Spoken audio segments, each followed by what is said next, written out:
주제가 무엇인지 잘 아시죠? 예, 위에 있으니까 잘 아실 겁니다. 네, 예수님을 닮아가는 사람들입니다. 우리가 이 사순절 기간 함께 보내고 있는데 이 기간 통해서 우리가 예수님을 닮아가는 그 귀한 삶을 함께 살아갈 수 있기를 원합니다.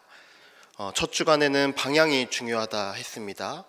두 번째 주간 그리고 이번 주에는 예수님의 습관 담기였습니다. 그래서 뭐였죠? 믿음, 기도, 말씀, 예배, 순종, 그리고 오늘 사랑입니다. 사랑이 무엇일까요? 네, 사랑이란 말 이 세상에서도 많이 널리 쓰여서 알고 있고, 믿지 않는 사람들도 사랑하면서 살아가야 한다는 그 사실은 너무나도 잘 알고 있습니다. 너무나 익숙한 단어라서 그런지 몰라도 그 중요성을 알면서도 사랑해야지, 당연히 사랑해야지 하면서도 그냥 우리가 지나치고 있는 것은 아닐까, 이런 생각을 해봅니다. 우리는 오늘 이 시간 예수님이 베푸셨던 사랑 함께 우리가 바라보길 원합니다. 예수님께서 어떤 사랑의 습관을 가지셨는지 함께 바라보길 원합니다. 그래서 우리가 함께 예수님의 그 사랑을 함께 닮아가는 우리 모두가 될 수 있기를 소망합니다. 오늘 요한복음 13장 우리가 함께 봤었는데요, 이 13장에서는 예수님과 제자들의 그 이야기가 나오는 것을 우리가 함께 볼 수가 있습니다. 때는 유월절 기간이었습니다. 예수님과 제자들이 유월절 음식을 나누고 있었습니다. 시몬 베드로를 비롯한 제자들은 기대감에 들떠 있었습니다. 시기는 유대인의 큰 명절이었고요, 장소는 이들이 기거하고 있었던 갈릴리가 아니라 이스라엘의 중심지였던 예루살렘이었습니다. 많은 사람들이 예수님을 향해서 호산나 호산나 외치면서 흥분해 있었습니다. 선지자들의 그 예언대로 곧 예수님께서 이스라엘을 구원할 메시아로, 이스라엘의 왕으로 오실 거라는 기대감에 들떠 있었습니다. 어쩜 제자들은 한 자리 한몫 차지할 거란 그런 기대감이 있었는지도 모릅니다. 한편으로 한 제자는 종교 지도자들에게 예수님을 팔아넘기고자 하는 그런 계략을 모의하고 있었습니다. 그러니까 이 장소에서는 흥분과 기대, 실망과 배반, 이러한 묘한 분위기가 묘하게 뒤섞여 있었습니다. 이 안에서 예수님은 어떤 생각을 하고 계셨을까요? 예수님께서는 이 제자들과 3년간 함께 하시면서 이적과 기사를 통해서, 그리고 말씀을 통해서 예수님이 누구이신지를 계속 말씀해 주셨었습니다. 그래서 예수님의 입장에서는 예수님의 이 의도를 계속 알아채지 못하는 이 제자들의 그 무지 때문에 당황스럽고 실망스러우셨을지 모릅니다. 예수님의 마음을 몰라주는 그 제자들을 바라보면서 미운 마음이 있을 수도 있습니다. 화가 났을 수도 있습니다. 하지만 예수님은 그렇지 않았습니다. 예수님은 제자들을 지극히 사랑해 주셨습니다. 끊임없이 사랑하셨고 사랑하셨습니다. 왜냐하면 예수님 자체가 사랑이셨기 때문이었습니다. 예수님이 보이신 습관 중에서 정말 위대한 그 습관이 사랑의 습관이었습니다. 예수님의 사랑의 습관이 우리에게 왜 그렇게 중요할까요? 우리가 한번 함께 생각해 보면 좋겠습니다. 이를 위해서 오늘의 본문 우리가 함께 살펴보면 좋겠습니다. 34절에 보시면 새 계명을 주겠다라고 하시는데, 그러면서 서로 사랑하라, 내가 너희를 사랑한 것 같이 너희도 서로 사랑하라 라고 말씀하십니다. 이 새 계명이라고 했었는데 사실 서로 사랑하라는 이 계명은 이전부터 있었죠.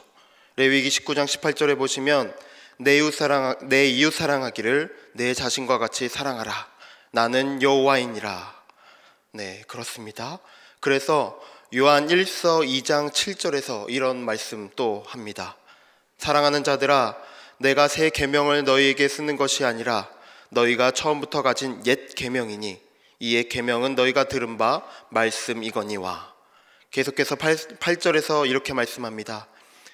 다시 내가 너희에게 새 계명을 쓰노니 그에게와 너희에게도 참된 것이라. 그러니까 이 새 계명이 하나님에게나 우리에게나 참된 것이다 라고 말씀해 주고 계십니다.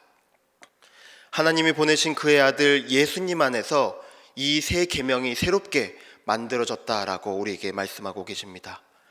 이 새롭게 만들어진 이 계명에서 중요한 점은 내가 너희를 사랑한 것 같이입니다. 그러니까 예수님이 행하신 그 사랑이 기준이 된다는 말입니다.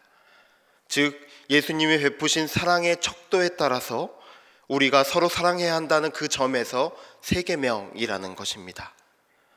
그러므로 예수님이 우리를 어떻게 사랑하셨는지, 예수님은 어떤 사랑의 습관을 가지고 우리를 대하셨는지 한번 살펴보면 좋겠습니다.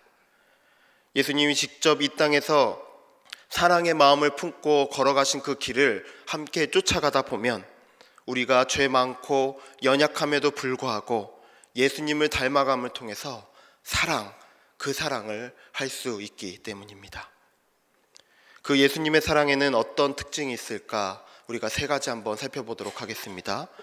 첫 번째, 예수님의 사랑은 아버지 되시는 하나님이 주시는 사랑으로 가득 찬 사랑이었습니다. 예수님이 세례 요한에게서 세례 받으실 때 하나님의 음성 들으셨습니다. 어떤 음성 들으셨죠? 이는 내 사랑하는 아들이요 내 기뻐하는 자라 라고 음성 들으셨습니다. 그 직후에 예수님 어디로 가셨습니까? 40일 동안 광야로 가셨습니다. 그 광야에서 훈련 받으셨습니다. 이 기간 동안 철두철미하게 자신을 내놓으면서 훈련 받으셨습니다. 고된 훈련의 반복 속에서 예수님은 아버지 되시는 그 하나님의 사랑을 깊이 공급받으셨습니다. 광야는 하나님을 이렇게 믿어야 사랑받을 수 있다, 저렇게 믿어야 사랑받을 수 있다, 그러한 조건적 사랑이 있는 곳이 아닙니다. 모든 역할들을 내려놓는 곳입니다. 오직 하나님만 함께 하시는 공간입니다. 한 존재로서 하나님을 독대하면서 하나님의 사랑을 깊이 누리는 공간입니다. 그래서 예수님은 하나님의 사랑에 충만히 거하신 채 공생의 그 사역을 시작하실 수 있었습니다. 그래서 십자가에 달리기 그 직전에도 예수님은 그 하나님의 사랑 가운데 흔들리지 않고 묵묵히 한 길을 나아가실 수 있었습니다. 그래서 요한복음 17장에서 십자가에 달리기 직전에 예수님께서는 이렇게 기도하실 수 있었습니다. 의로우신 아버지여, 세상이 아버지를 알지 못하여도 나는 아버지를 알았사옵고 그들도 아버지께서 나를 보내신 줄 알았사옵나이다. 내가 아버지의 이름을 그들에게 알게 하였고 또 알게 하리니 이는 나를 사랑하신 사랑이 그들 안에 있고 나도 그들 안에 있게 하려 함이니이다. 아멘. 가장 위기의 순간에도 예수님은 하나님의 그 사랑 가운데 거하셨습니다. 하나님의 사랑을 누리고 있기에 목숨이 위태로운 그 순간에도 묵묵히 그 어려운 길을 가실 수 있었습니다. 그리고 그 충만한 사랑을 우리 안에서도 맛보기를 원하셨습니다. 두 번째, 예수님의 사랑은 있는 그대로, 우리의 모습 그대로 사랑하심이었습니다. 제가 통일선교부 담당하고 있는데 고민 중에 하나가 우리 동순교회가 어떻게 하면 이 통일 문제에 함께 관심 갖게 할까라는 고민 함께 하고 있습니다. 그 방법 중에 하나로 탈북민을 우리가 만날 수 있는 그 만남의 장을 좀 마련하려고 노력을 하고 있는데요. 왜냐하면 이 탈북민을 만남을 통해서 북한을 조금이라도 간접적으로 이해할 수가 있고, 그리고 어떻게 하면 선교를 우리가 방향을 설정할 수 있을까 적극적으로 고민할 수 있기 때문입니다. 그런데 이들을 만날 때에는 이러한 어떤 조건이라든지 목적을 다 빼고 만나야 합니다. 그들을 있는 모습 그대로 만나야 그들에게도 부담이 없고 우리에게도 부담이 없습니다. 사실 이들에게 탈북민 그리고 북한 이탈 주민이라고 불리는 것은 부담입니다. 왜냐하면 이 한국 사회에 적응하는데 그렇게 불리는 것이 분리됨을 경험하기 때문입니다. 어디서 왔던 그리고 어떤 경험을 하든 한국 사회에서 있는 그대로 봐주길 바라는 그런 마음이 있기 때문입니다. 우리 교회 새신자께서 등록할 때 우리가 그들을 어떻게 봐주면 좋을까요? 그들을 있는 모습 그대로 봐주는 것이 가장 좋을 것입니다. 있는 모습 그대로 품어주는 그 예수님의 그 사랑 가운데 우리가 그들을 바라보면서 나아가야 그들도 우리 교회 안에 잘 적응할 수 있을 것입니다. 복음서 현장에서 예수님이 만나셨던 그 사람들을 한번 떠올려 보십시오. 중풍병자, 나병 환자, 혈류증 여인들, 세리들, 이 모든 사람들 그 당시에는 죄인이라고 불렸던 그런 사람들인데, 그런 사람들 가운데 예수님께서는 함께 있는 모습 그대로 거하셨습니다. 제자들 부르셨던 그 택하셨던 현장들 기억해 보십시오. 탁월한 사람들이나 어떤 자격 있는 사람들 택한 것이 아닙니다. 있는 모습 그대로 그들을 제자들로 불러주셨습니다. 예수님은 한 사람 한 사람을 귀히 여기십니다. 그들 있는 모습 그대로 만나 주십니다. 우리가 어떤 외모를 가지고 있든지 어떤 환경 가운데 있든지 그냥 있는 모습 그대로 가감없이 우리에게 사랑을 베풀어 주시는 예수님인 줄 믿습니다. 그러므로 우리도 예수님을 닮아서 사람들이 있는 모습 그대로 사랑하면서 나아가는 우리 모두가 될 수 있기를 소망합니다. 세 번째, 예수님의 사랑은 한없이 낮아지는 희생의 사랑이었습니다. 요한복음 13장에서 이렇게 말을 합니다. 요한복음 13장 1절입니다. 유월절 전에 예수께서 자기가 세상을 떠나 아버지께로 돌아가실 때가 이른 줄 아시고 세상에 있는 사람들을 사랑하시되 끝까지 사랑하시니라. 예수님은 사랑하시되 끝까지 사랑하셨습니다. 예수님은 배반했었던 그 가룟 유다를 품으셨습니다. 예수님의 죽음을 도저히 이해할 수 없었던 그 무지했던 제자들, 그래서 예수님을 버리고 떠났던 그 제자들을 품으셨었습니다. 우리에게도 마찬가지입니다. 예수님은 우리를 사랑하시되 끝까지 사랑하십니다. 그래서 자기의 생명을 포기하는 것까지 감수하셨습니다. 마가복음 10장 45절입니다. 인자가 온 것은 섬김을 받으려 함이 아니라 도리어 섬기려 하고 자기 목숨을 많은 사람의 대속물로 주려 하려 함이라. 사랑은 희생입니다. 사랑의 희생이 다른 많은 사람들을 살립니다. 예수님은 성대하고 장대한 대관식을 위해서 이 예루살렘에 입성하셨습니다. 진정한 왕으로의 등극을 위해서 이 땅에 오셨습니다. 왕으로의 등극은 골고다 언덕에서 이루어졌습니다. 면류관을 쓰시고 십자가에서 피를 철철 흘리셨습니다. 그는 죽으셨고 3일 만에 부활하심으로 하나님 나라를 이루십니다. 예수님이 이룩한 하나님의 나라는 희생의 사랑이 헌법과도 같습니다. 하나님 나라 백성들은 이 희생의 사랑의 법조문을 따라야 합니다. 희생할 줄 알아야 합니다. 섬길 줄 알아야 합니다. 낮아질 줄 알아야 합니다. 그렇게 사랑해야 합니다. 그것이 하나님 나라 백성으로 살아가는 법입니다. 지금은 사순절 기간입니다. 그리고 다음 주에는 고난주간입니다. 예수님의 희생의 사랑을 묵상할 수 있는 참 좋은 시간입니다. 끝까지 사랑하신 그 희생의 사랑을 보이신 그 시간, 예수님의 사랑을 묵상할 수 있는 좋은 시간입니다. 지금까지 우리는 예수님의 사랑이 아버지 되신 하나님으로 가득 찬 사랑이고, 우리를 있는 그대로 사랑하시는 그러한 사랑이고, 그리고 희생의 사랑임을 함께 살펴보았습니다. 이를 깨달은 사도 바울은 이와 같이 고백합니다.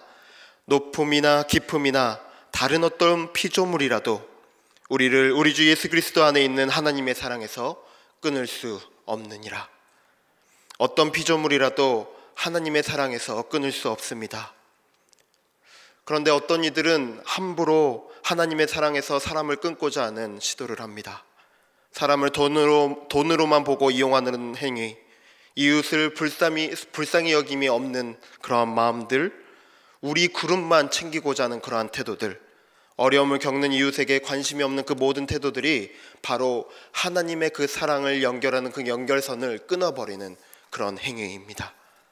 사람을 목적을 가지고 대하다 보면 존재로서 바라보지 않게 합니다. 우리의 영혼은 메말라가고 차갑게 식어갑니다. 이것은 하나님과의 그 관계를 끊어버리는 영적 생명 단절의 행위입니다. 먹고 살기 척박한 이 시대이고 경쟁에서 한순간이라도 한눈이라도 팔면 도태되어져 버리는 이러한 시대에 우리가 살다 보다 보니까 생존 논리에 갇혀서 이러한 사랑의 실천과 관심은 철저하게 위협받고 있습니다. 사랑하는 성도 여러분, 내 안에 사랑이 있습니까? 내 안에 예수님이 우리를 사랑하시는 그 사랑이 있습니까? 사랑해야 한다는 것은 잘 알고 있지만 우리 마음 가운데는 늘 미움과 질투, 이기심 이러한 것들이 자리 잡고 있습니다. 그래서 어쩜 이 사랑의 습관을 위해서는 노력과 훈련이 필요한지 모릅니다. 그래서 사랑의 습관을 위해서 우리가 말씀을 보고 묵상하고 반복하여 묵상하면서 하나님이 나에게 주시는 그 말씀에 따라 나아가면 좋겠습니다. 예를 들면 이런 것입니다. 요한복음 21장에서는 부활하신 예수님께서 베드로를 향해서 3번 물으십니다. 요한의 아들 시몬아, 내가 이 사람들보다 나를 더 사랑하느냐? 요한의 아들 시몬아, 내가 나를 사랑하느냐? 요한의 아들 시몬아, 내가 나를 사랑하느냐? 이 말씀을 묵상해 보는 겁니다. 그리고 기도하면서 이렇게 하나님께 질문 받아보는 것이죠. 승민아, 네가 나를 사랑하느냐? 많은 수식 요구 필요 없습니다. 한 구절이면 충분합니다. 음미하고 반복하면서 이미 나를 사랑하고 계시는 그 예수님의 그 사랑 가운데 내가 나아가는 것입니다. 본을 보이신 그 예수님을 따라서 나도 예수님을 사랑하겠노라고 다짐하면서 나아가는 것입니다. 또한 이 예수님의 사랑의 습관을 위해서 우리가 한 사람을 마음에 품으면서 예수님의 그 사랑 가운데 나아가는 것입니다. 자녀가 어떤 표정, 어떤 마음 가지고 있는지 들여다보십시오. 내 직장 동료가 어떤 힘겨움 가운데 있는지 한번 자세히 살펴보십시오. 믿음의 동역자들이 어떤 믿음의 싸움을 하고 있는지 찬찬히 들여다보십시오. 이를 통해서 내 안에 예수님의 사랑이 있는지 한번 점검해 보십시오. 처음부터 내가 사랑할 수도 없는 너무 미운 사람들 사랑할 수 있노라고 무작정 덤벼들지 마십시오. 예수님의 사랑을 앞서 나간 나머지 어쩌면 교만에 이를 수도 있고 절망에 이를 수도 있습니다. 예수님의 사랑 가운데 우리가 충만히 거하가면서 그 사랑을 우리가 묵상해가면서 우리에게 사랑해 주시는 그 사랑에 거하는 가운데 한 사람을 사랑하고 그 사랑을 사랑으로 덮어 주십시오. 그리고 한 번 사랑하면 끝까지 사랑해 주십시오. 이제 말씀을 마무리하고자 합니다. 이 사랑이란 게 우리에게 늘상 들려지는 그러한 단어이기 때문에 별거 아닌 것처럼 여겨지지만 사랑한다는 것, 이것은 정말 쉬운 일이 아닙니다. 어떤 분야의 전문가가 되려면 기본기가 탄탄해야 합니다. 예수님을 닮아가는 그 사람이 되려면 예수님처럼 사랑의 습관이 탄탄하게 들여져야 합니다. 가장 먼저는 하나님이 우리를 먼저 충만하게 사랑하셨음을 우리가 깊이 누리길 원합니다. 그리고 하나님을 깊이 사랑하고자 노력하고 훈련하길 바랍니다.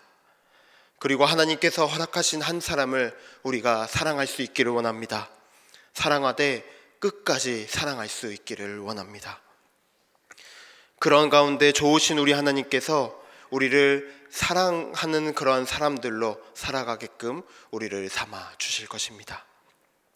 이렇게 예수님을 닮아가는 하나님의 귀한 사람들로서 살아가는 동승의 모든 교인들 될 수 있기를 소망합니다. 함께 기도하겠습니다.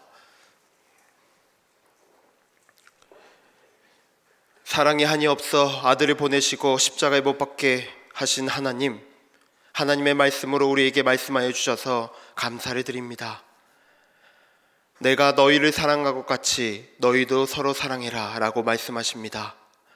우리가 사랑하는 존재로 살아가기에는 너무 연약한 사람들임을 아시고 우리에게 예수님을 보내주셔서 예수님의 사랑을 본받을 수 있는 은총을 허락해 주셔서 감사합니다. 예수님이 우리와 함께 하시기 때문에 우리가 포기하지 않겠습니다. 예수님을 닮아 서로 사랑하면서 살아가겠습니다. 사람 그 한 사람을 사랑하겠습니다. 사랑하되 끝까지 사랑하겠습니다. 이 작은 사랑의 실천이 하나님 나라의 지경이 넓어지는데 놀라운 밑거름이 될 수 있도록 우리를 써 주옵소서. 감사합니다. 우리를 사랑하시되 끝까지 사랑하신 우리의 구주 예수 그리스도의 이름으로 기도드립니다. 아멘.